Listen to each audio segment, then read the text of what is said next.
Jinsabu fl-aqwa tagħhom il-lezzjonijiet ta' reviżjoni tul is-sajf għal dawk l-istudenti li weħlu minn suġġetti ewlenin f'livell ordinarju. Dawn huma klassijiet mingħajr ħlas f'erba' ċentri madwar il-pajjiż u għalihom qed jattendu 870 student li setgħu jażlu sa 3 suġġetti meqjusa bħala ewlenin. Is-suġġetti offruti huma l-Malti, l-Ingliż, il-Matematika u l-Fiżika u għall-ewwel darba qed ikun offrut is-suġġett tal-Bijoloġija. Fil-fatt, wieħed mit-3 suġġetti magħżula mill-istudenti kellu jkun mill-kategorija ta' xjenza.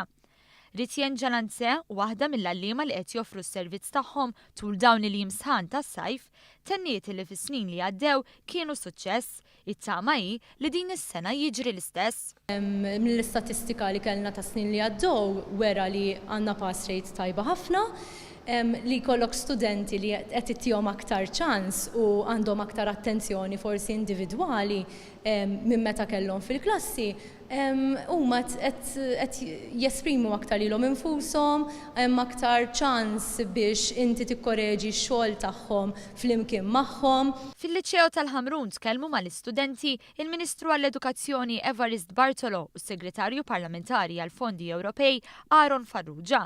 Spjegaw kif dan il-programm u wieħed minn kullana imħadma taħt il-garanzija żgħażagħ. Bil-Ministru għall-Edukazzjoni Evarist Bartolo jgħid li l-Gvern ma jridx li l-finanzi jkunu xkiela l-istudenti.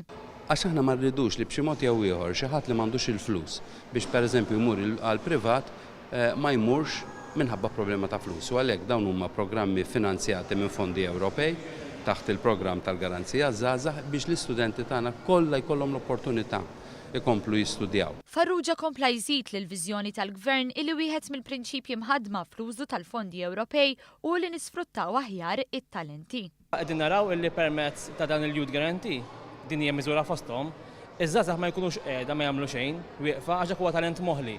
Imma naraw li żgħażagħ ikunu kollha f'edukazzjoni, f'taħriġ jew xogħol biex bekk kulħadd ikollu ċ-ċans li jimraħ u jiżviluppa t-talenti tiegħu għax huwa ta' ġid għal pajjiżna il-kol flimkien. Il-programm hu mifrux fuq 5 ġimgħat u għal kull suġġett student irid jiddedika 5 sigħat fil-ġimgħa.